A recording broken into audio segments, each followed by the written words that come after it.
어두운 방에서 깨어났다. 작은 창도 없는 방, 벽은 차갑고 공기는 땀과 두려움, 그리고 올리브 기름 냄새로 가득 찼다. 몸은 아프고 전날의 폭행으로 멍이 든 곳에서 따가운 통증이 느껴진다. 배는 꼬이고 심장이 빠르게 뛰고 있다. 멀리서 들려오는 웃음소리는 점점 커지며 그 웃음은 소년의 몸을 움켜잡는 듯한 느낌을 준다. 그 웃음 속에서 소년은 이미 알고 있었다. 또 다른 고통의 하루가 다가온다는 것을. 그의 몸을 꽉 조이는 쇠사슬은 고통을 주며 심장은 두려움으로 떨리고 있다. 소년은 손끝으로 멍이 든 가슴을 쓸어보며 몸을 일으킨다. 얼굴에 묻은 피를 닦아내고 몸을 일으켜서 옷을 챙겨 입기 위해 뒷걸음질을 친다. 15살, 그러나 그는 더 이상 생일을 쓸 필요가 없었다. 이곳에 끌려와서 시간이 어떻게 흘러가는지 알 수 없었다. 모든 것이 단지 하나의 고통의 연대기 같았다. 그가 여기에 끌려온 첫날부터 시간은 그에게 더 이상 의미가 없었다. 문이 삐걱거리며 열리며 강한 햇살이 방 안으로 쏟아진다. 그 햇살이 눈을 찌르며 소년은 떨리는 손으로 얼굴을 가리려 한다. 그리고 문 밖에서 나타난 그림자. 그 그림자는 거대한 근육과 상처로 뒤덮인 감시자였다. 그 사람은 오래된 잔혹함의 흔적을 간직한 얼굴을 하고 있었다. 씻어라, 그가 말했다. 주인님이 중요한 손님들을 맞이할 준비를 하라고 하셨다. 소년은 숨을 들이쉬며 고통스럽게 몸을 일으킨다. 그는 그 말을 이해했다. 손님이란 그가 항상 겪어야 하는 사람들이었다. 처음 이곳에 끌려왔을 때부터 그는 이곳에서 무엇을 해야 하는지 이미 알고 있었다. 그가 여기에 끌려온 이유는 단 하나, 용서받을 수 없는 대가였기 때문이다. 그 대가는 그가 경험했던 모든 공포와 폭력을 의미했다. 모든 것이 명확해졌다. 이곳에서 나는 사람이 아니야. 나는 그냥 소유물일 뿐이야. 그 생각을 하며 소년은 몸을 씻고 옷을 챙겨 입으며 그가 당할 수밖에 없는 운명을 받아들인다. 주인님이 손님을 맞이할 준비를 하셔야 한다. 그 말이 소년의 마음속에 깊이 박혔다. 그것이 그의 삶의 현실이었다. 이 세상에서 그가 할 수 있는 것은 아무것도 없다. 단지 서비스라는 이름 아래 고통받으며 그는 점점 더 절망 속에서 갇혀가고 있었다. 그의 몸은 이제 그가 아니라 다른 사람의 소유가 되어 버린 것 같다. 소년은 감시자의 손에 이끌려 집안을 가로지른다. 그의 몸은 여전히 고통스럽고 어제의 폭력에서 비롯된 멍자국들이 아프게 느껴진다. 그의 발은 지쳐있고 쇠사슬이 그의 발목을 조이며 더욱 무겁게 느껴진다. 감시자는 그에게 아무런 설명도 없이 그를 끌고 가며 그저 주인님이 손님을 맞이할 준비를 하라고 하셨다. 는 말을 되풀이한다. 소년은 자신의 몸을 씻고 옷을 갈아입는 과정에서 무력감을 느낀다. 그는 이제 그의 삶에서 아무것도 바꿀 수 없다는 사실을 잘 알고 있다.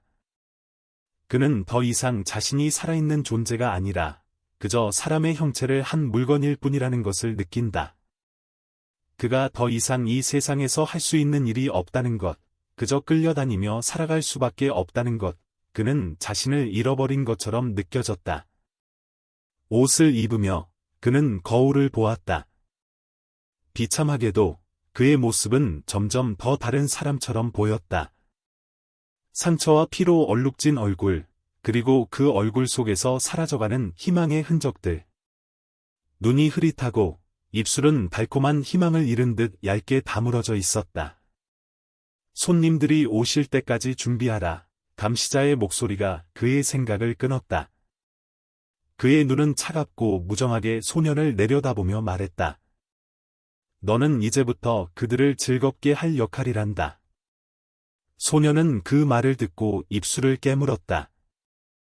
그가 이곳에 온 이유는 단지 그것이었다.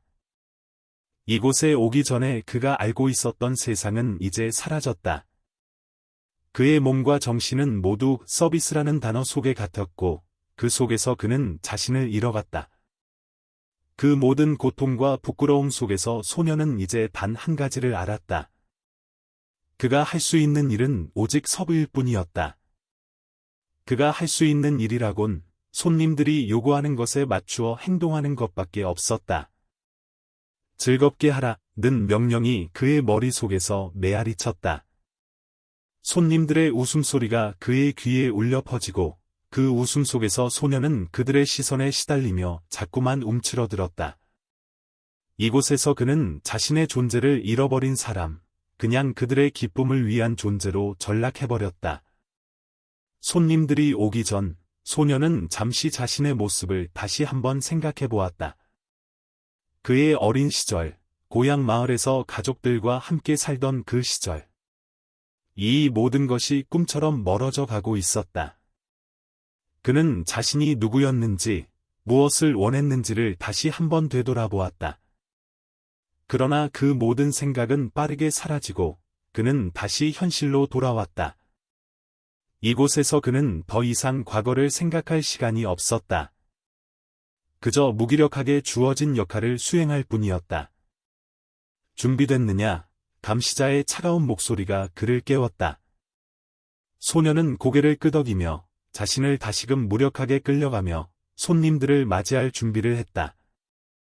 그의 내면에서는 더 이상 울부짖음조차 느껴지지 않았다. 그는 이미 그런 감정조차 잃어버렸다. 이제 그는 그저 살아남기 위한 기계처럼 어떤 감정도 없이 그저 맡겨진 일을 할 뿐이었다.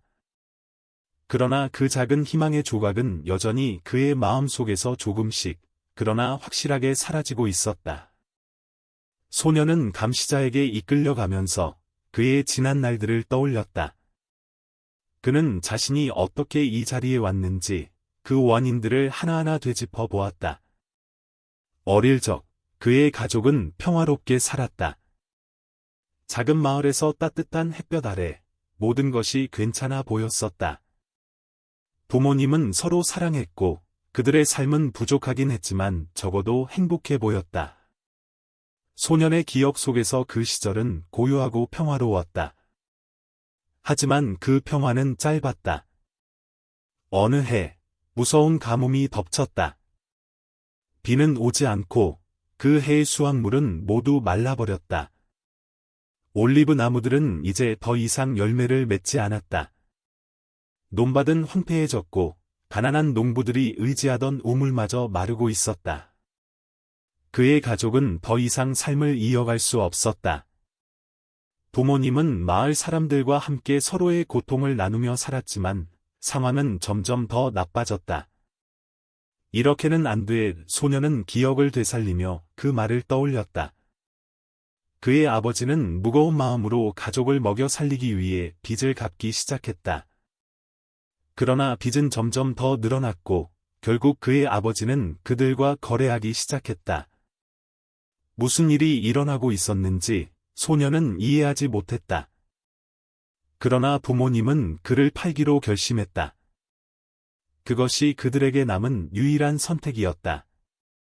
너는 이제 돈으로 바뀌었어. 소년의 아버지는 그의 눈을 바라보지 않았다. 이건 다 그대의 잘못이 아니란다. 소녀는 그 말을 듣고 믿을 수 없었다. 부모님은 그를 팔아야만 했고 그 돈으로 겨우 겨울을 나게 되었다. 소녀는 마치 나무처럼 나가야 하는 존재처럼 느껴졌다.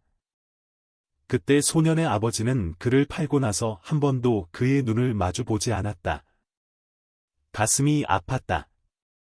부모님은 그를 팔았고 소녀는 그 사실을 받아들여야 했다. 소녀는 그가 어디로 가게 될지 또 무엇을 해야 할지 알지 못했다. 그는 어리석게도 이것이 끝이 아닐 거야 라며 자신에게 속삭였다. 그러나 그 말은 거짓이었다. 그가 그곳에 끌려가기 전 그가 어떤 미래를 상상했을까? 그는 그때 그런 희망이 있었다는 것 자체가 믿기지 않았다. 이것은 끝이 아니라 시작일 뿐이다. 그렇게 소녀는 자신이 무엇인지, 무엇을 해야 하는지 점차 알아가기 시작했다. 소녀는 쇠사슬에 묶인 채로 다른 소년들과 함께 아테네로 향하는 길을 떠났다. 발목에 쇠사슬이 채워진 그의 발걸음은 점점 무겁고 그의 마음은 점점 더 가벼워졌다. 몸은 힘들고 발톱은 이미 물집이 잡혀 있었지만 그 누구도 그에게 손을 내밀지 않았다. 그는 더 이상 자유로운 존재가 아니었다. 그의 세상은 그저 그를 끌고 가는 쇠사슬과 함께 좁혀져 갔다. 그의 눈은 펼쳐지는 풍경을 스치듯 지나갔다. 아기자기한 마을과 푸르른 산, 평화로운 들판들. 그곳들은 그의 고향과 닮은 듯 보였지만 그는 더 이상 그곳을 느낄 수 없었다. 그곳은 그의 기억 속에서 멀어져 갔다. 그의 발걸음은 점점 더 무겁게 느껴졌고 그의 심장은 점점 더 깊은 어둠 속으로 빠져들었다. 아름다운 그리스의 자연이 그의 눈앞에 펼쳐지지만 소년의 세계는 쇠사슬과 발목에 감겨있는 고통 속에 갇혀 있었다. 그리스의 역사적인 장소들이 그의 기억 속에서 어른거렸지만 그곳은 더 이상 그의 일부가 아니었다. 그의 삶은 이제 길고 고된 여정이었다. 과거에 그는 소박한 꿈과 희망을 품고 있었다.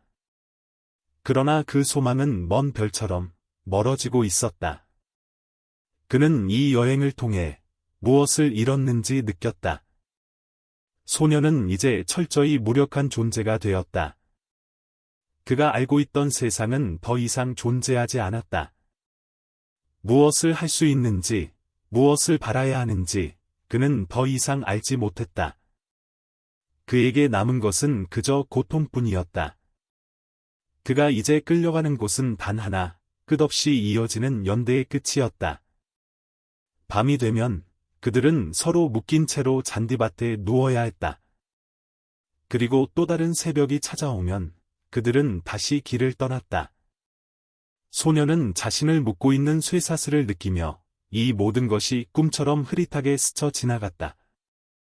그는 더 이상 도망칠 수 없다는 것을 알고 있었다. 그리스의 풍경은 아름다웠지만 그 안에서 소녀는 더 이상 자유를 느낄 수 없었다. 그의 세계는 이제 쇠사슬과 함께 한정되었고 그는 그곳에서만 살 수 있다는 사실을 받아들이기 시작했다. 이 길이 끝이 아니라는 것을, 끝없는 고통의 길이 계속될 것이라는 것을 깨닫기 시작했다. 소녀는 아테네의 노예 시장에 도착했다. 그곳은 사람들로 가득 차 있었고 숨막히는 공기 속에서 수백 명의 노예들이 전시되어 있었다. 그들의 눈에는 공포가 가득했으며 몸은 고통과 피로로 처져 있었다.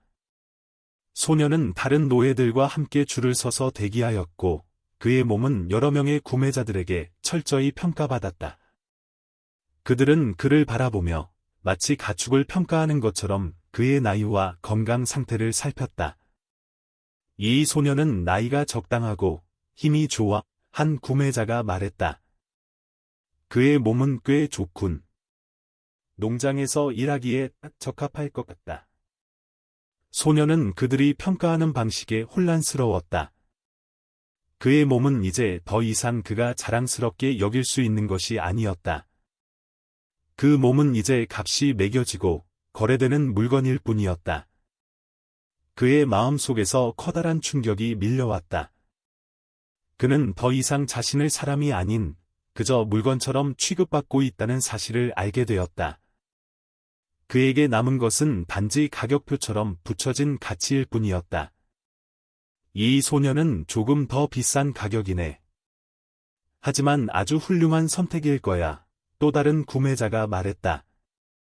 그들은 소년의 몸을 살펴보고 그의 얼굴과 체형을 비교하며 가격을 논의했다.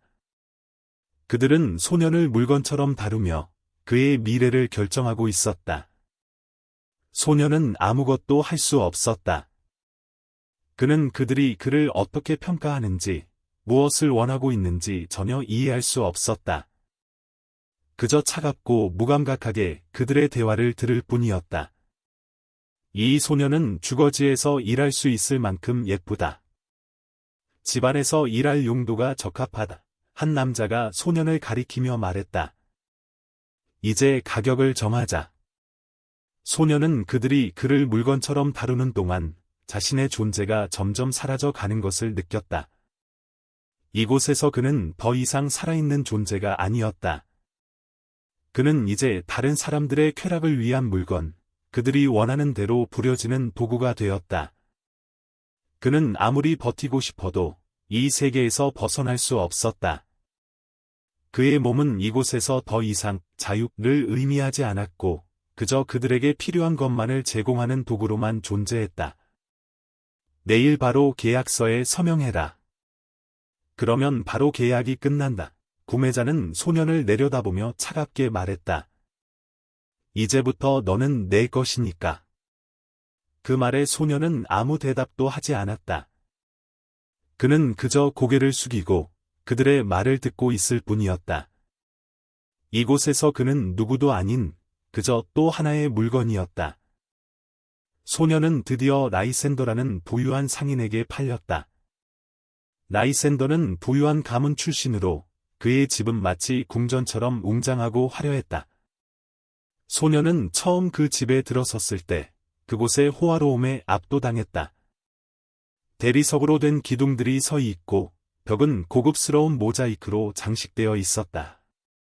길게 뻗은 복도와 넓은 방들, 금으로 장식된 가구들. 그의 눈앞에 펼쳐진 그 모든 것이 한 번도 상상할 수 없었던 세상이었다. 그러나 그 화려함 속에 소년이 존재하는 것은 단 하나, 서브라는 목적뿐이었다. 그는 이제 그 집에서 라이센더와 그의 손님들을 위한 오락이자 서비스의 대상이 되었다. 라이센더의 부유한 집에서는 상류층 사람들만이 볼 수 있는 화려한 생활을 누렸고, 소년은 그들이 즐길 수 있는 상품처럼 취급되었다. 이곳은 너에게 새로운 삶이 될 것이다. 디미니어스라는 남자가 소년에게 말했다. 디미니어스는 노예 출신으로 현재는 라이센더의 집에서 다른 노예들을 관리하는 역할을 맡고 있었다. 그의 표정은 냉혹하고 그는 소년에게 이곳의 규칙들을 하나하나 설명했다. 너는 이 집에서 무엇을 해야 하는지 잘 알아야 한다. 주인님과 손님들이 원하는 대로 무엇이든 해야 한다. 주인님은 신사적인 사람이지만 손님들은 다를 수 있다. 디미니어스는 음침한 미소를 지으며 말했다. 너는 무엇이든지 해야 한다. 그들의 욕구를 충족시키는 것이 너의 역할이다. 소년은 그 말을 듣고 가슴이 얼어붙었다. 그는 이미 그들의 요구를 충족시켜야 한다는 사실을 알고 있었다. 처음 그곳에 왔을 때 그는 그의 역할이 단지 집안일을 돕는 것이라고 생각했다. 하지만 이제 그는 그들의 손님들을 위한 오락, 심지어는 그들의 쾌락을 위한 도구가 되어야 한다는 사실을 깨달았다. 너는 손님들에게 기쁨을 줄 것이다. 디미니어스가 계속해서 말했다. 너는 여기서 더 많은 것을 배우게 될 것이다. 주인님의 손님들은 고귀한 사람들이다. 그들은 너를 소중히 다룰 것이다. 하지만 소년은 그 말 속에 숨겨진 진짜 의미를 알았다. 그의 존재는 이제 단지 그들의 즐거움을 위한 존재일 뿐이었다. 그 집은 아름답고 호화로운 곳이었지만 그 속에서 소년은 점점 더 감정적으로 무너져 갔다. 그는 무엇을 해야 할지 알았고 그가 해야 할 일은 더 이상 인간으로서의 존엄성을 지키는 것이 아니라 그저 노예로서의 역할을 수행하는 것이었다. 소년은 결국 자신을 잃어가며 라이센더와 그의 손님들에게 필요한 존재로만 존재하게 된다. 그가 받은 교육은 그들의 욕망을 충족시키는 기술만을 배울 뿐이었다.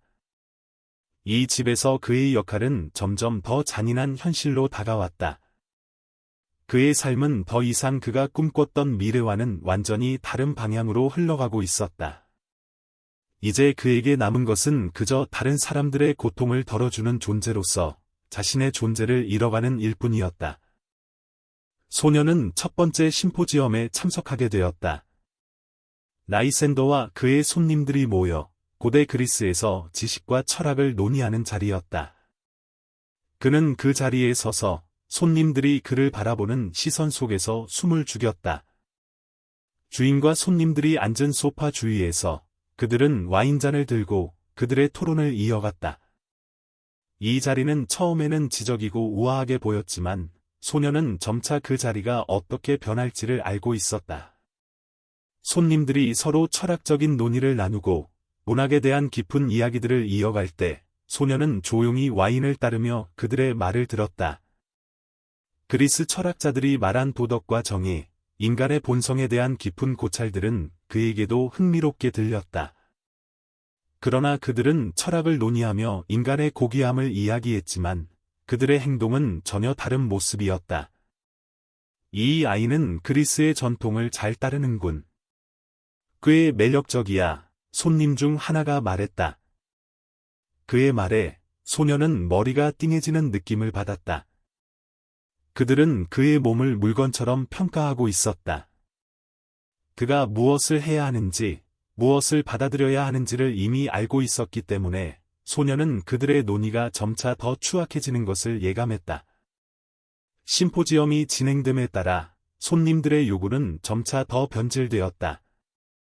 처음에는 와인과 음식을 제공하라는 간단한 요청이었지만 곧 그들의 요청은 더욱 무례하고 억지스러워졌다. 소녀는 점차 손님들이 그에게 기대하는 것이 단순한 서빙이 아니라 그들의 쾌락을 위한 대상이 된다는 사실을 깨달았다. 이 소녀는 정말 고급스러워 보인다. 다른 손님이 말했다. 그들은 와인을 마시며 점점 더 소년에게 손을 대고 요구를 하기 시작했다. 처음엔 가벼운 터치에서 점차 그들은 더 과도한 요구를 했다. 소녀는 몸이 얼어붙는 느낌을 받았다. 그들이 그의 몸을 평가하고 그가 무엇을 해야 하는지 가늠하며 그를 대하는 방식은 이제 그에게 익숙해져 갔다. 그리스의 철학과 민주주의가 위대한 것으로 찬양되지만 그 뒤에는 인간의 고통이 깔려 있었다. 그들은 모두 아름다움과 고귀함을 이야기했지만 그들이 실제로 원했던 것은 그들의 쾌락을 위한 존재였다. 소녀는 그 사실을 점차 뼈 속 깊이 느끼기 시작했다. 그날 밤, 소녀는 이 모든 일이 반복될 것이라는 사실을 깨달았다. 그의 존재는 더 이상 사람으로서의 의미를 가지지 않았다. 그는 단지 그들의 오락을 위한 도구였고, 그 오락은 점점 더 고통스럽게 변해갔다. 소녀는 이제 무엇을 해야 하는지, 그들의 요구를 어떻게 받아들여야 하는지 점점 더 명확히 알게 되었다. 하지만 그에게는 아무런 선택이 없었다. 그의 삶은 이제 그들의 기쁨을 위한 도구가 되었다. 시간이 지나면서 소녀는 점점 더 자신의 역할에 익숙해졌다. 그는 더 이상 그들의 요구에 반응하지 않았다. 그들의 명령은 그에게 아무런 감정을 일으키지 않았다. 주인인 라이센더와 그의 손님들이 무엇을 요구하든 그는 그저 수행할 뿐이었다. 그의 몸은 이제 더 이상 그가 소중히 여겼던 것이 아니었다. 그는 그것이 무엇이든 누구의 손길이든 상관없이 받아들이며 그의 영혼은 점차 얼어붙어 갔다. 그의 존재는 점점 더 하찮아졌다.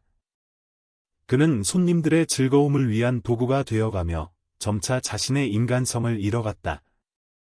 어떤 날은 자신이 더 이상 사람이 아닌 단지 그들의 소유물로 느껴졌다.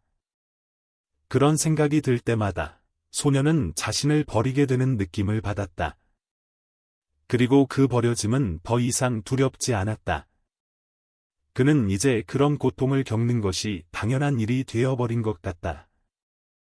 어느 날, 새로운 손님들이 찾아왔다. 그들은 소년을 처음 보는 눈빛으로 쳐다보며 그를 신기한 동물처럼 바라보았다.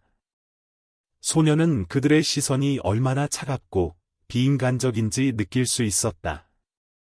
그들의 말은 소년에게 닿지 않았다. 그는 아무리 그들이 무엇을 요구해도 이미 그런 것에 대해 감정이 일지 않았다. 모든 것이 이제 그저 수동적으로 받아들이는 일로 변해버렸다. 오늘 밤은 그가 오랜만에 손님들을 맞이하니까 준비를 잘 하도록. 디미니어스가 명령을 내렸다. 잘 지내면 너에게 혜택이 있을 것이다. 소녀는 그 말을 들으며 고개를 끄덕였다. 그에게 남은 것은 그저 서브일 뿐이었다. 주인의 명령을 따르고 손님들이 원하는 대로 그들을 즐겁게 하는 것, 그것이 그가 할 수 있는 유일한 일이었다. 그런 일이 반복되면서 그는 더 이상 스스로를 사람으로 인식하지 않게 되었다. 그의 몸은 더 이상 자기 것이 아니었고 그가 해야 할 일은 단지 존재하는 것일 뿐이었다. 저 소녀는 참 예쁘군. 정말 순하고 순진한 느낌이다. 새로운 손님이 말했다. 그들의 말은 소년에게 더 이상 충격적이지 않았다. 그저 무기력하게 고개를 숙이고 있을 뿐이었다. 그는 자신이 예뻐서가 아니라 그들의 오락을 위한 도구가 되어버린 현실을 받아들이고 있었다. 그런 날들이 계속되면서 소녀는 점차 감정을 잃어갔다. 그의 삶은 반복되고 있었다. 그가 어떤 감정을 느끼더라도 그것은 그들에게 전혀 중요한 일이 아니었다. 주인은 그저 그를 이용하고 손님들은 그를 즐기기 위해 왔다. 그가 어떤 방식으로 반응하든 그들은 그저 그가 있음으로 만족할 뿐이었다. 너는 이제 더 이상 예전의 너가 아니다.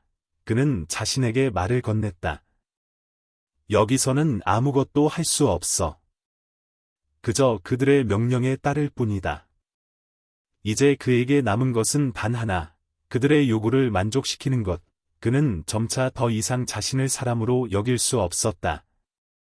그는 자신이 무엇인지 알지 못했다. 오직 하나의 사실만이 그에게 확실했다. 그의 삶은 이제 더 이상 살아있는 것이 아니라 소유물로서의 삶일 뿐이었다. 소녀는 점점 더 끔찍한 현실 속으로 빠져들었다. 매일매일 그는 그리스 상류층 손님들의 요구를 충족시키기 위해 살고 있었다. 그들의 요구는 단순한 음식과 음료를 넘어서 그가 인간으로서 겪어야 하는 가장 끔찍한 행위들까지 포함되었다.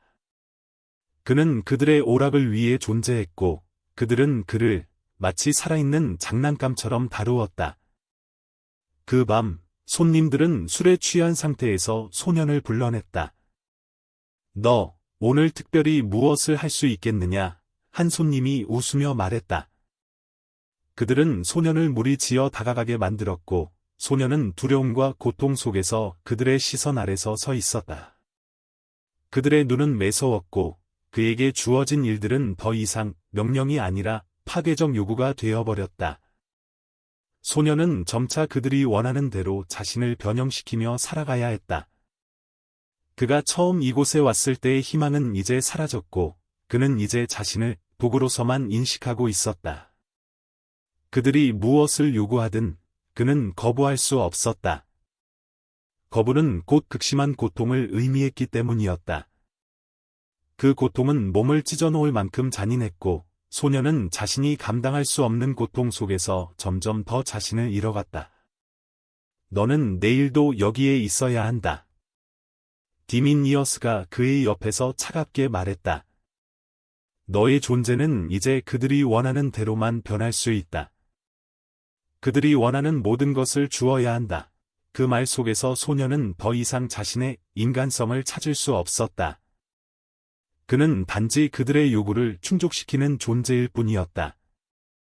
너는 여기에 속할 수밖에 없다.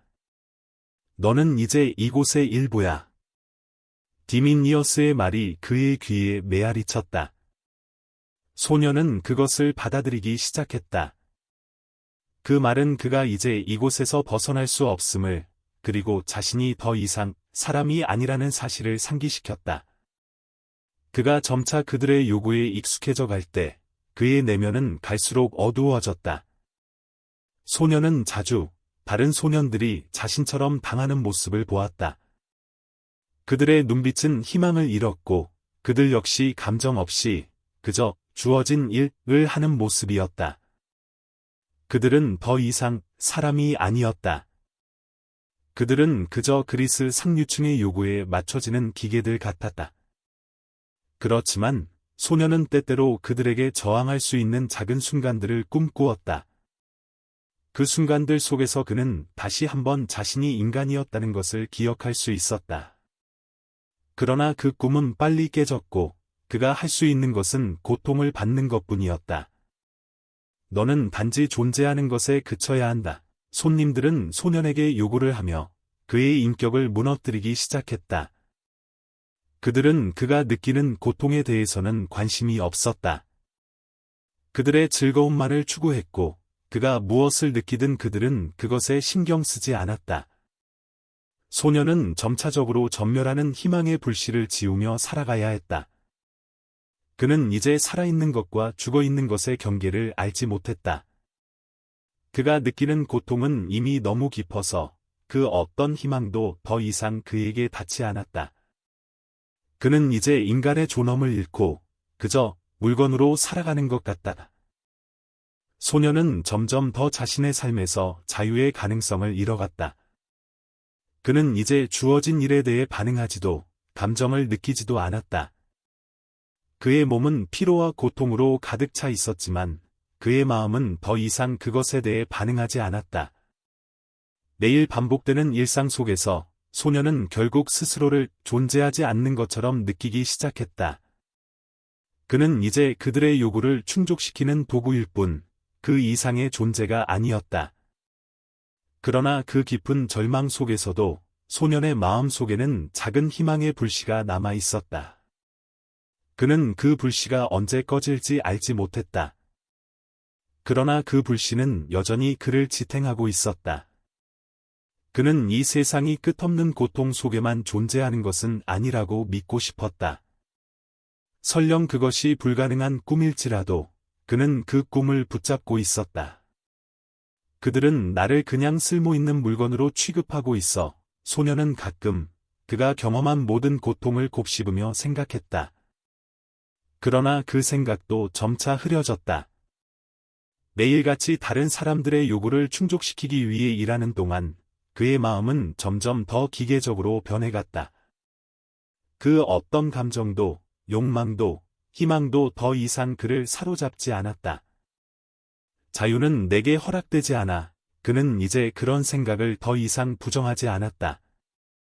그는 그저 주어진 역할을 다하며 살아갈 수밖에 없었다. 그의 생각은 그저 하나로 좁혀졌고 그것은 지금 이 순간을 살아내는 것이었다.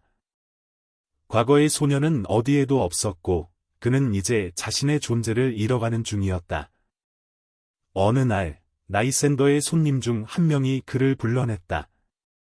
손님은 소년을 바라보며 말했다. 너는 이제 나의 가치를 알게 될 것이다. 그의 목소리는 차가웠고 그 말 속에는 소년을 이용하는 감정이 담겨 있었다. 소년은 그를 응시하며 그 말을 받아들이는 수밖에 없었다. 그는 더 이상 무엇을 느끼지 않았다. 그저 그의 명령을 따를 뿐이었다. 너는 내 소유물이야. 나를 만족시키는 것이 너의 일이다. 그 손님은 미소를 지으며 말했다. 그의 미소 속에서 소년은 더 이상 사람을 찾을 수 없었다. 그는 그저 자신의 쾌락을 위해 타인을 이용하는 존재였다. 그때 소년은 자신이 무엇을 하고 있는지, 누구인지도 모른 채 단지 그들의 요구를 받아들이고 있었다. 그는 그들의 고통과 즐거움을 더 이상 구별할 수 없었고, 그는 이제 그들처럼 무엇이 잘못된 것인지조차 알지 못했다. 그저 명령을 따르며 살아갈 뿐이었다. 소년은 이제 더 이상 소년이 아니었다. 그의 몸과 마음은 이미 그리스 상류층의 요구에 맞춰져 있었다. 그는 더 이상 자신의 존재를 생각하지 않았다. 그의 존재는 단순히 그들의 필요를 충족시키는 도구일 뿐이었다. 매일 반복되는 일상 속에서 그는 점차 자신을 잃어갔다.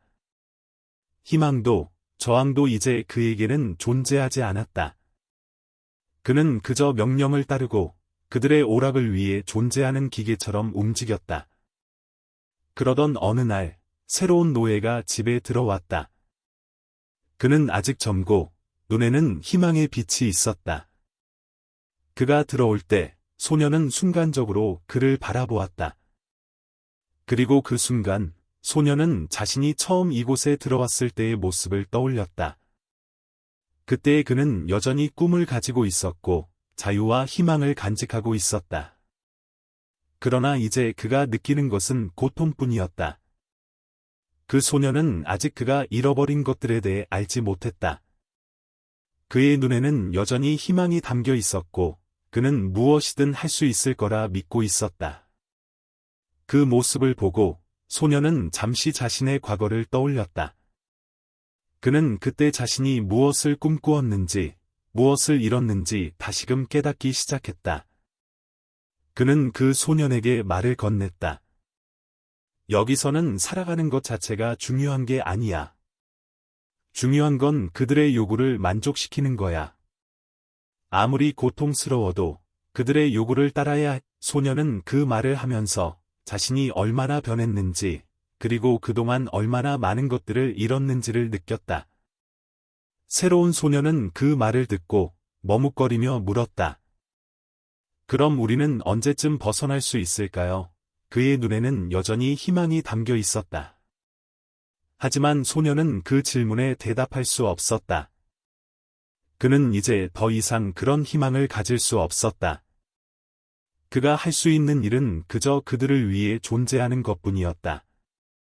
벗어날 수 없을 거야. 소년은 그렇게 대답했다. 이곳에서 우리는 모두 그저 물건일 뿐이야. 소년은 더 이상 그 소년에게 자신을 보여줄 수 없다는 사실을 깨달았다. 그 소년이 그와 같은 길을 가게 되지 않기를 바랄 뿐이었다. 하지만 그는 이미 너무 늦었다는 것을 알았다. 그가 잃은 것들은 이제 되돌릴 수 없는 것이었다. 소년은 그날 밤 자신의 침대에 누워 하늘을 올려다보았다. 그가 기억하는 것은 이제 희미해지고 그의 과거는 점점 더 먼 꿈처럼 느껴졌다. 하지만 그 작은 불씨가 여전히 그 안에 남아 있다는 것을 깨달았다. 그것은 희망이 아닌 그저 과거의 흔적이었다. 그는 자신이 그토록 열망했던 자유와 인간으로서의 존엄을 되찾을 수 없다는 것을 알고 있었다. 그저 이 삶을 살아가야만 했다. 그리고 그는 더 이상 그 사실에 저항하지 않았다. 그는 이제 더 이상 소년이 아니었다. 그는 그들의 요구를 충족시키는 기계가 되어버렸다. 소년의 삶은 이제 단지 반복되는 일상일 뿐이었다. 그는 집안에서 유령처럼 살아가고 있었다.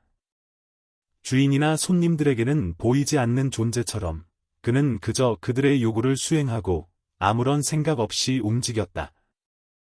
그의 마음은 이미 절망에 묶여 있었고 그의 존재는 그저 지나가는 시간 속에서 흘러가는 하나의 물건처럼 느껴졌다. 그는 이제 더 이상 스스로를 사람이라 여길 수 없었다. 하지만 그 어두운 삶 속에서도 그는 여전히 내면에서 무엇인가를 느끼고 있었다. 그것은 희망이 아니라 잃어버린 무엇인가에 대한 갈망이었다. 그 갈망은 점점 더 희미해졌지만 때때로 그가 과거의 자신을 되찾으려는 순간들이 있었다. 그것은 단지 기억의 파편일 뿐이었지만 그 파편이 없었다면 그는 완전히 잃어버린 존재가 되었을 것이다. 이제 나는 정말 살아있는 것인가? 소년은 가끔 스스로에게 묻곤 했다. 그의 몸은 살아있었지만 그의 영혼은 점점 죽어가고 있었다. 그의 과거는 점점 더 먼 기억 속으로 사라져갔고 이제 그가 할 수 있는 일은 주어진 일을 하는 것뿐이었다. 그는 더 이상 자신을 되찾을 수 없다는 것을 알았다. 그럼에도 불구하고 소년은 여전히 다른 노예들의 고통을 보며 느끼는 바가 있었다. 그들의 눈빛은 그의 것과 같았다. 그들도 더 이상 인간이 아니었고 그들 역시 그들의 존재를 수행할 뿐이었다. 그들은 슬프게도 자신들이 고통을 겪고 있다는 사실을 잊은 채 살아가고 있었다. 그 중에서도 한 노예가 그를 다가가며 속삭였다. 너는 이곳에서 살 수 있을지 모르지만 죽은 듯이 살아가는 것 같지 않아. 그 노예는 소년을 바라보며 깊은 슬픔을 느끼고 있었다. 그의 눈에서 소년은 자신을 봤다. 그도 같은 고통을 겪고 있었고 그도 이미 모든 것을 잃었음을 깨닫고 있었다. 우리는 모두 그들처럼 돼버린 거야. 소녀는 그 말을 듣고 자신이 겪었던 과거의 순간들을 떠올렸다. 그가 처음 이곳에 왔을 때의 감정, 가족을 떠나보냈을 때의 아픔, 자유를 꿈꿨던 순간들이 모두 사라졌음을 그는 인식했다. 그 순간, 소녀는 잠시 그의 마음속 깊은 곳에서 깨어나는 무엇인가를 느꼈다. 그것은 고통의 흔적이었고, 잃어버린 자아의 마지막 조각이었다. 그는 그때 잠시 자신의 과거를 회상하며 그 자신을 다시 찾을 수 있을 거라는 희망을 품었다. 그러나 그 희망은 곧 무너져 내렸다. 그는 다시금 스스로에게 말했다. 그만두자. 이제 나는 돌아갈 수 없다. 그에게 돌아갈 수 있는 곳은 더 이상 존재하지 않았다. 그는 이제 이곳에서 끝을 맞이할 수밖에 없는 존재였다. 그가 어떤 결정을 내리든 이미 그 선택은 그가 감당할 수 있는 범위를 넘어서 있었다. 그는 다시 일을 시작했다. 손님들이 요구하는 대로 음식을 준비하고 술을 따르며 무감각하게 하루를 보냈다. 하지만 그의 눈은 여전히 다른 노예들을 바라보았다. 그들은 고통 속에서 살아가고 있었고 그 또한 그들 속에 있을 뿐이었다. 그 순간 소녀는 다시 한번 깨달았다. 그는 더 이상 자아를 지킬 수 없었다. 그는 그저 고통 속에서 살아가는 것만이 중요할 뿐이었다. 그 속에서 살아남기 위한 것 외에는 아무것도 없었다. 소녀는 이제 그리스 상류층의 모든 요구를 수동적으로 받아들이고 있었다. 그의 몸과 마음은 이미 이 삶에 굳어졌고 고통과 괴로움이 일상이 되었다. 그는 자신의 상태를 완전히 받아들였고 그가 살아가는 방식은 그저 존재하는 것뿐이었다. 그리스 상류층의 손님들이 어떤 요구를 하든 그에게 남아있는 것은 그들을 만족시키는 일뿐이었다. 그는 더 이상 과거를 돌아보지 않았다. 그가 되돌릴 수 없는 삶을 살아가는 중이었다. 내가 더 이상 인간이 아니구나. 소녀는 깊은 생각에 잠겨 자신에게 이렇게 말했다. 그의 몸은 고통으로 가득 차 있었고 정신은 그 고통 속에서 점점 더 피폐해지고 있었다. 그가 살아가는 이유는 그저 하루하루를 버텨내는 것뿐이었다. 이 지옥 같은 삶 속에서 그는 더 이상 희망을 찾을 수 없었다. 그의 얼굴에 남은 상처들은 점점 더 선명해졌고 그의 마음 속에는 그 상처들이 깊이 박혔다. 그는 이제 더 이상 감정을 느끼지 않았다. 과거의 자신은 이미 사라졌고 그는 그저 그들의 요구를 만족시키는 도구가 되었다. 그의 몸이 어떻게 상처를 입고 그의 정신이 어떻게 부서졌는지 그것은 그에게 더 이상 중요하지 않았다. 하지만 그 순간 소년의 머릿속에서 잠시 과거의 기억이 떠올랐다. 그는 어린 시절 자신이 행복하게 뛰어놀던 들판을 떠올렸다. 그는 그때 자유를 느끼며 꿈을 꾸었었다. 그 기억이 너무 선명하게 다가왔지만 소녀는 그것을 억지로 밀어냈다.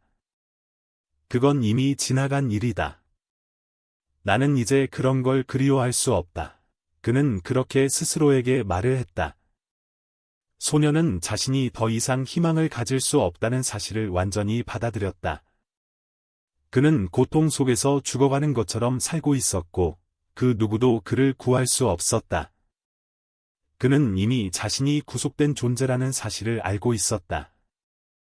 그리스 상류층의 시스템은 그를 완전히 소비하고 있었고 그 어떤 것도 그를 벗어날 수 없게 만들었다. 도망칠 수 없다. 그는 이제 더 이상 그런 생각조차 하지 않았다. 도망칠 방법은 없었고 그가 할 수 있는 일은 그저 주어진 대로 살아가는 것뿐이었다. 그는 자신이 살아있는 것처럼 보이지만 사실 그는 이미 죽은 것과 같았다. 그는 다시 일을 시작했다. 손님들이 주문한 음식을 가져다주고 술을 따르며 그들의 요구를 충족시켰다. 그리고 그는 아무 생각 없이 그들의 명령을 따랐다. 그가 할 수 있는 일은 그저 그것뿐이었다. 그 순간 소녀는 또 한 번 깨달았다. 그가 이곳에서 살아가는 이유는 더 이상 살아있는 것이 아니라 그저 그들의 요구에 맞춰 존재하는 것이었다. 그는 이제 살아있는 죽음처럼 그들의 명령에 복종하는 것 외에는 아무것도 할 수 없었다. 소녀는 이제 자신의 존재를 완전히 포기한 상태였다. 그는 더 이상 무엇을 느끼지도 무엇을 원하지도 않았다. 그는 하루하루 그리스 상류층의 명령에 복종하며 살아갔고 자신이 무엇을 위해 살아가는지조차 잊어버린 지 오래였다. 그의 몸은 기계처럼 움직였고 그의 마음은 점차 무감각해졌다. 그에게 남아있는 것은 단지 생존을 위한 본능뿐이었다. 나는 더 이상 사람답게 살 수 없다. 그는 내면에서 이렇게 말했다. 그 말 속에서 그는 이미 자신이 인간으로서의 존엄을 잃었음을 깨달았다. 그는 이제 그저 다른 이들의 요구에 맞춰 존재하는 도구가 되어버렸다. 과거에 그가 꿈꿨던 삶, 자유, 희망은 모두 먼 기억처럼 사라졌다. 이제 그는 그저 살아남기 위한 존재일 뿐이었다. 시간은 더 이상 그에게 중요한 의미를 갖지 않았다. 그는 하루와 하루가 어떻게 지나가는지도 모르고 자신이 어느 장소에 있는지도 잊었다. 그가 하고 있는 일은 매일 반복되는 명령을 따르는 것뿐이었다. 그리스 상류층의 손님들이 그에게 무엇을 요구하든 그는 아무 감정 없이 그것을 받아들였다. 그들에게 요구되는 것은 그저 기계적인 반응일 뿐이었다. 이것이 내 인생인가? 소녀는 점차 자신이 살아온 세월을 되돌아보려 했지만 기억은 점점 더 흐릿해졌다. 그의 과거는 이제 너무나도 멀게 느껴졌고 그가 겪었던 고통과 행복은 마치 다른 사람의 이야기처럼 다가왔다. 그는 더 이상 과거의 자신을 기억할 수 없었다. 모든 것이 흩어지고 사라진 듯했다. 그는 몇 년을 이렇게 살아왔다. 어느 날 소녀는 주인의 명령을 듣고 아무 말 없이 일어났다. 그가 수행할 일이 무엇인지, 그가 누구인지를 생각할 여유도 없었다. 그는 그저 명령을 따르는 존재가 되어버린 것이다. 이곳에서 나는 아무것도 아니다. 그가 더 이상 할 수 있는 일은 그저 그들에게 필요 없는 존재가 되지 않기 위해 살아가는 것이었다. 그저 그들에게 맞춰져 그들의 요구를 충족시킬 뿐이었다. 하지만 이 반복되는 고통 속에서 그는 점차 자신이 무언가를 잃고 있다는 사실을 깨달았다. 그는 이제 더 이상 자신의 이름도 기억하지 못했고 자신이 누구인지 왜 살아있는지조차 알지 못했다. 그에게 남아있는 것은 그저 공허함 뿐이었다. 살아있는 것과 죽어있는 것 사이에서 그는 그저 살아있는 죽음처럼 느껴졌다. 소녀는 이제 완전히 자신을 포기한 존재였다. 그가 더 이상 무엇을 느끼지 못하는 것은 당연한 일이었고, 그는 매일매일 그들의 요구를 충족시키기 위해 살아가고 있었다. 어느새 시간이 흘러 소년의 신체는 점점 더 마모되고 정신은 완전히 무감각해졌다. 하지만 그런 그에게 예기치 못한 변화가 찾아왔다. 어느 날 새로운 주인이 그를 찾았다. 그 주인은 이전과는 달리 다소 젊고 그의 눈에는 어떤 흥미가 가득 담겨 있었다. 손님들이 소년을 바라보는 눈빛은 늘 그랬듯 무감각하고 그의 존재를 하나의 물건처럼 취급했지만 이 새로운 주인은 달랐다. 그 눈빛에는 소년을 보고 있는 듯한, 그러나 그 또한 그를 사람으로 보려는 의도가 없는 얼핏 느껴지는 감정이 있었다. 저 소년, 꽤 괜찮은데, 새 주인이 말했다. 그의 말투는 조금 더 부드러웠지만 소녀는 그 말 속에 숨겨진 비인간적인 관심을 느꼈다. 그들의 시선 속에서 소녀는 자신의 존재를 보았다.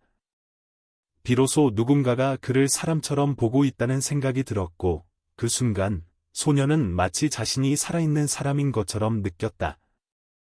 그러나 그 느낌은 단지 잠깐이었다.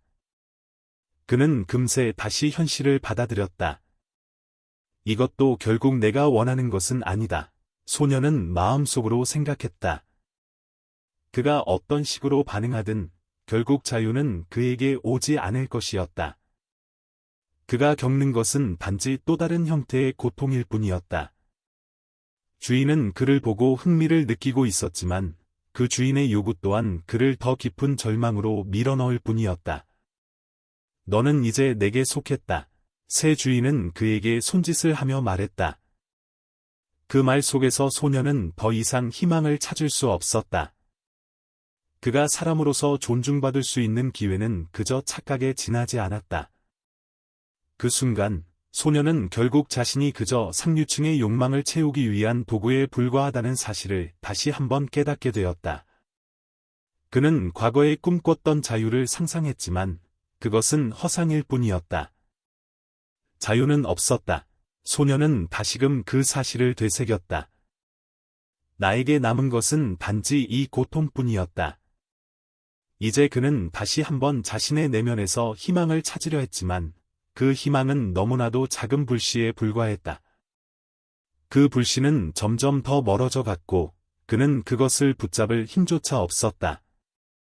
그가 할 수 있는 일은 단지 그들의 명령을 따르는 것뿐이었다.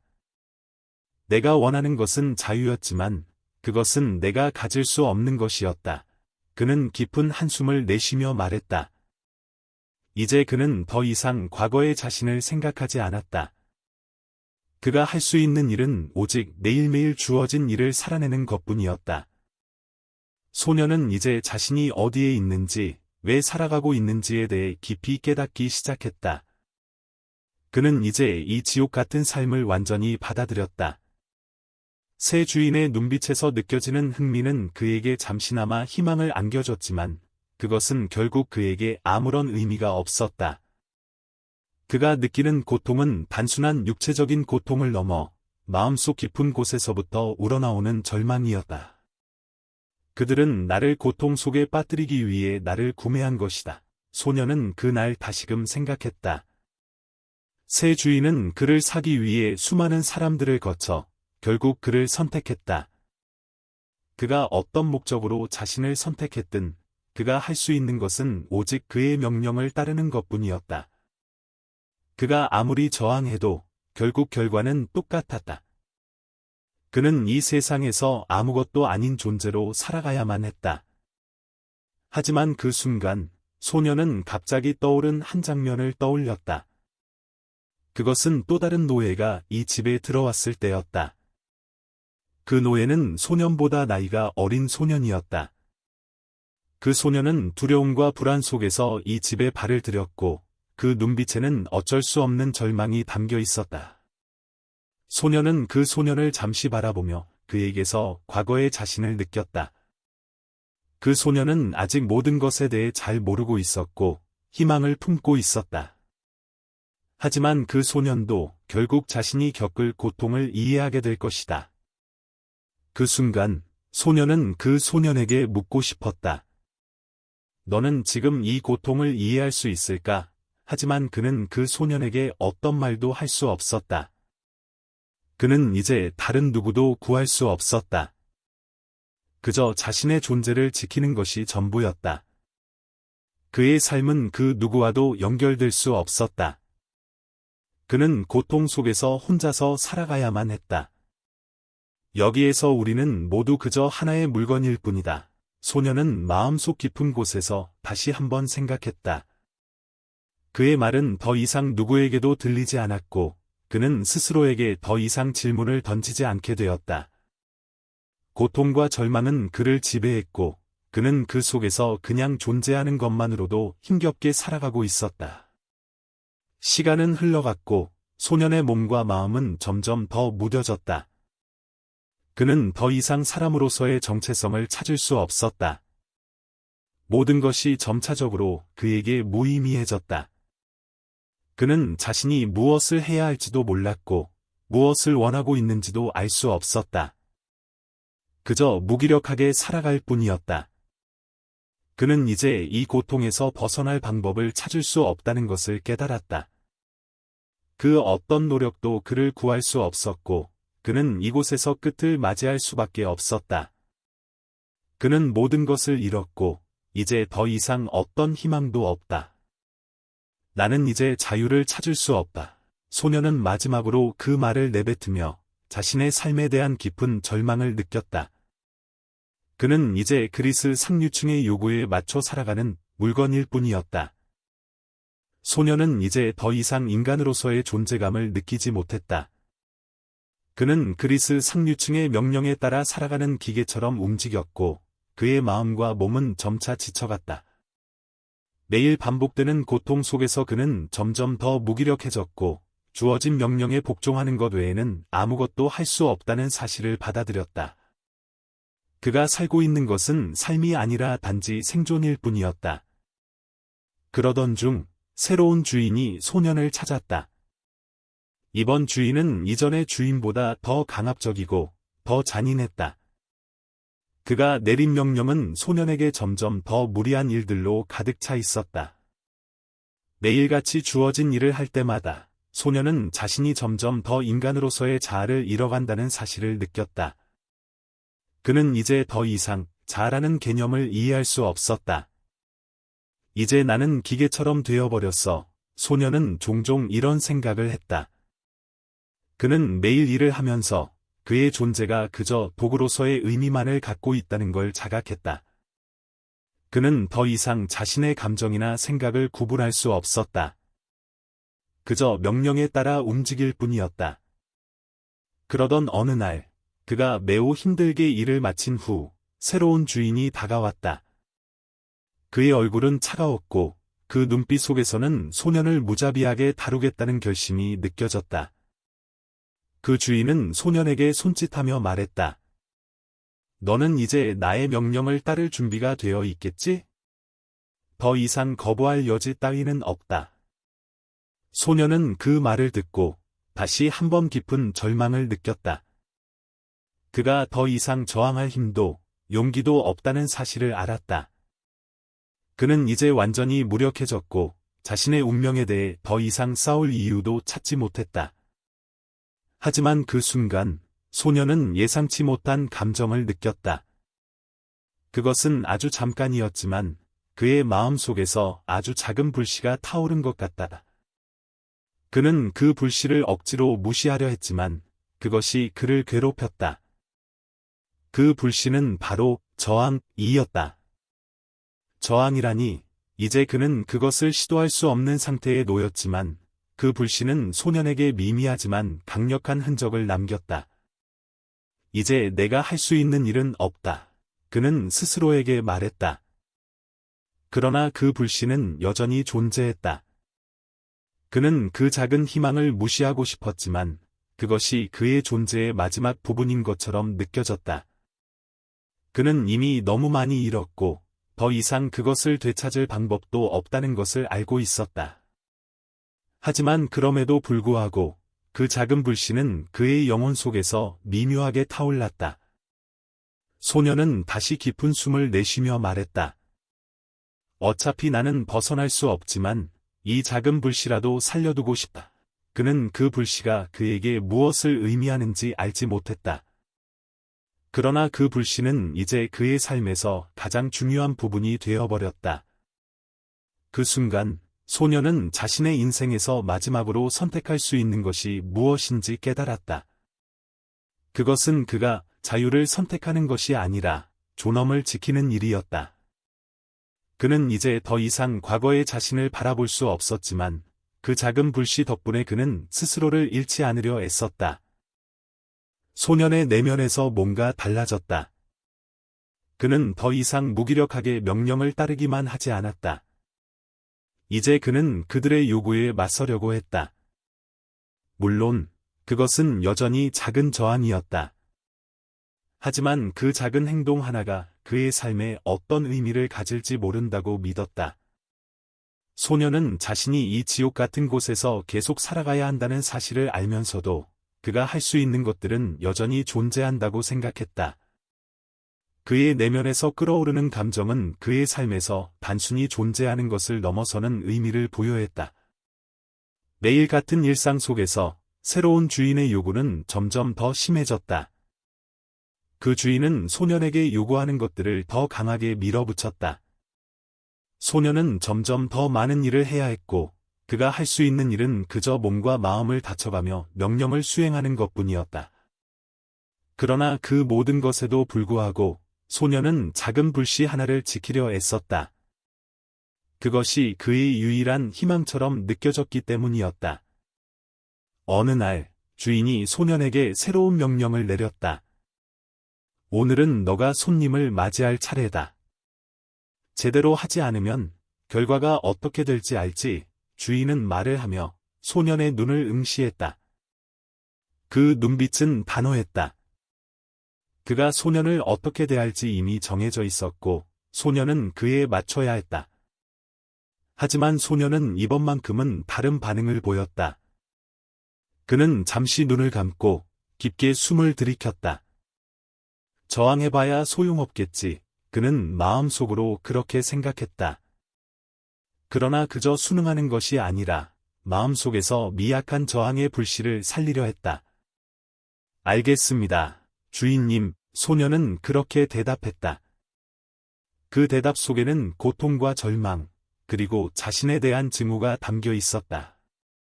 하지만 동시에 그는 자신에게 작은 승리를 안겨준 듯한 느낌도 받았다. 그가 명령을 따르지만 그 속에서 그가 느끼는 감정이 주인에게 전혀 전달되지 않기를 바랐다. 그날 밤, 소녀는 손님들을 맞이하는 일을 맡았다. 그들의 웃음과 말을 들으며 그는 여전히 마음속에서 반항적인 불씨를 지켰다. 그러나 그 불씨는 점차 더 작아지며 그가 이 세상에서 아무것도 할 수 없다는 현실을 더욱 뚜렷하게 느끼게 만들었다. 손님들 속에서 그는 누구보다 더 깊은 고통을 느끼며 자신이 누구인지도 무엇을 해야 하는지조차 알 수 없다는 사실을 깨달았다. 그가 원하는 것, 그가 꿈꾸었던 모든 것들은 이제 그에게 다가올 수 없었다. 그는 그저 살아남기 위해서 몸을 굴리고 있었다. 이 세상에 나를 구할 수 있는 것은 아무것도 없다. 그는 다시 한번 마음속에서 그런 생각을 했다.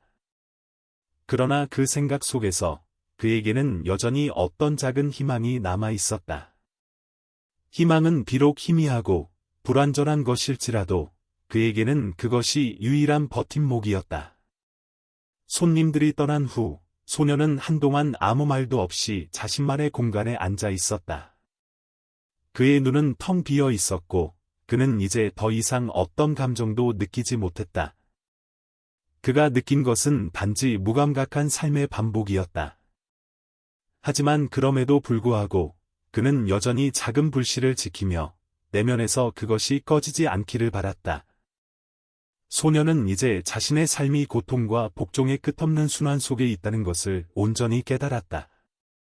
그의 몸과 마음은 너무나도 철저하게 억압에 의해 형성되었고 자유라는 개념은 이제 그에게 더 이상 현실적으로 다가오지 않았다. 그는 그 자유가 물리적으로 이루어질 수 없는 꿈이라는 것을 알고 있었다. 그의 삶은 이미 그렇게 깊은 속박에 묶여 있었고 그 속박에서 벗어날 방법이 없었다. 나는 이 지옥에서 벗어날 수 없겠지. 소녀는 자주 자신에게 그렇게 말하며 다시 한번 그 사실을 확신했다. 그의 몸은 이제 더 이상 그가 의도하지 않는 고통을 느낄 수 없을 정도로 피폐해졌고 그의 마음 역시 마찬가지였다. 그는 더 이상 감정에 휘둘리지 않았고 하루하루를 그저 버텨낼 뿐이었다. 하지만 그런 깊은 절망 속에서도 그는 어느 날 잠시 스스로를 되돌아볼 기회를 가졌다. 그는 자신의 존재가 이 지옥 속에서 무엇을 의미하는지 생각해봤다. 그때 소녀는 불현듯 깨달았다. 자유는 물리적인 탈출이 아니다. 그는 그렇게 생각했다. 그는 자신이 놓치고 있었던 것, 그것이 바로 자기 자신을 되찾는 것이라는 사실을 깨닫게 되었다. 자유란 외부의 구속에서 벗어나는 것이 아니라 내면에서부터 자신의 정체성과 인간성을 되찾는 것이라는 깨달음이 그에게 찾아왔다. 이 순간 그는 잠시나마 내면에서 평화를 느꼈다. 그가 결국 겪어온 고통과 상처 속에서도 여전히 자아를 지킬 수 있다는 생각은 그에게 일종의 안도감을 주었다. 그래, 내게 남은 것은 내 존재감뿐이다. 소녀는 마음속으로 그렇게 되새기며 잠시 동안만이라도 그 고통 속에서 평온을 느꼈다. 그것은 단지 작은 희망의 불씨였지만 그 불씨는 소년에게 있어 삶의 의미를 되돌려줄 수 있는 유일한 존재처럼 느껴졌다. 그러나 그 평온은 오래가지 않았다. 그가 현실을 직시할 때마다 다시금 자유란 그에게 손에 닿을 수 없는 개념이라는 사실을 받아들이지 않을 수 없었다. 그는 여전히 이곳에서 살아가는 물리적인 존재일 뿐이었다. 그러나 그럼에도 불구하고 그는 더 이상 과거의 자신을 잃고 싶지 않다는 생각을 놓을 수 없었다. 소녀는 다시금 일을 하며 자신이 처한 상황을 받아들였다. 하지만 이번에는 다르게 느껴졌다. 그의 눈빛은 여전히 고통 속에서 살아가고 있지만 그의 마음 한켠에는 작은 희망이 남아 있었다. 그 희망은 그가 절대로 절망에 굴복하지 않도록 해주는 힘이었다. 그렇게 죽을 수는 없다. 소녀는 자신에게 그렇게 다짐했다. 그의 몸은 여전히 고통에 시달리고 있었지만 그는 더 이상 그 고통에만 집중하지 않기로 했다. 그는 자신이 살아있다는 사실을 인정하고 그 속에서 의미를 찾아가기로 결심했다. 그는 더 이상 고통 속에서 단순히 살아가는 것이 아니라 그 속에서 자신의 인간성을 지키기 위한 마지막 싸움을 시작한 것이다. 소녀는 이제 자신이 어떤 존재인지, 무엇을 위해 살아가는지를 깊이 깨달았다. 그의 삶은 더 이상 단순한 생존의 문제만이 아니었다. 그는 그동안 겪었던 고통과 상처가 단지 개인적인 문제가 아니라 더 큰 시스템의 일부였다는 것을 인식하게 되었다. 그는 이제 이 지옥 같은 삶에서 벗어날 수 없다는 사실을 받아들이고 그 속에서 자신의 존재 의미를 찾으려 했다. 그가 겪은 고통이 헛되지 않도록 그는 이제 그 고통을 기억하고 전달하는 일이 그의 남은 삶의 의미가 될 것이라는 깨달음을 얻었다. 내가 살아있는 한, 내 이야기는 사라지지 않을 것이다. 소녀는 마음속으로 되뇌었다. 그는 자신이 겪은 모든 고통과 상처가 단지 자신만의 비극이 아니라 수많은 사람들의 이야기가 얽혀있는 한 부분이라는 사실을 깨달았다. 그는 이제 더 이상 피해자처럼 느껴지지 않았다. 그가 겪은 일들은 그저 하나의 역사의 일부일 뿐이었다. 소녀는 이제 자신이 겪은 이야기를 다른 사람들에게 전달해야 한다는 책임감을 느끼게 되었다. 그는 이제 고통 속에서 살아간다 해도 그 고통을 겪은 것만으로도 그가 세상에 남길 수 있는 것이 있다는 믿음을 갖기 시작했다. 그는 이제 다른 사람들에게 그의 이야기를 들려주어야 한다고 생각했다. 그 이야기는 단지 그가 겪은 고통을 표현하는 것뿐만 아니라 세상에 숨겨진 진실을 드러내는 것이었다. 그 진실을 통해 사람들이 그와 같은 사람들이 존재했음을 기억하게 하고 그들의 고통을 잊지 않게 만드는 일이 중요하다고 믿었다. 나는 여전히 살아있다. 이 고통 속에서 그는 다시 한번 마음속으로 다짐했다. 그의 몸과 마음은 이제 더 이상 예전처럼 민감하지 않았지만 그는 자신이 살아있다는 사실만큼은 놓지 않기로 했다. 그는 계속해서 살아가며 그가 겪은 고통을 기억하고 그것을 후세에 전하는 사람이 되어야 한다고 생각했다. 소녀는 이제 과거의 자신을 잃어버렸지만 그를 대신할 새로운 자아를 만들어가고 있었다. 그는 더 이상 그리스 상류층의 요구를 따르는 도구가 아니었다. 그는 그 고통 속에서도 자기 자신을 잃지 않으려고 노력하며 내면의 힘을 키워갔다. 이제 그는 이 고통을 감내하는 것이 아니라 그 고통 속에서 살아남은 이야기를 전할 힘을 찾기 시작했다. 내 이야기는 그들이 말하는 대로 끝날 수 없다. 소녀는 그리스 상류층의 손님들을 떠올리며 속으로 말했다. 내 이야기는 계속될 것이다. 내가 살아있는 한, 내 목소리는 끝까지 들려줄 것이다. 그는 손님들의 웃음과 대화가 멀리서 들려오는 가운데 다시 한번 그들의 명령을 듣고 순종해야 하는 상황에 놓였다.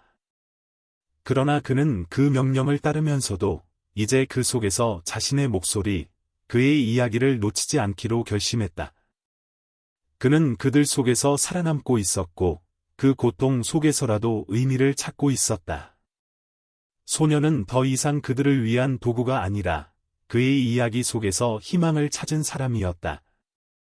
그가 이 길을 계속 가야 한다면 그는 그것을 기억하고 전해야 할 이유가 있었다. 그는 그가 겪었던 고통을 잊지 않고 그것을 세상에 전달하기 위해 싸울 것이다.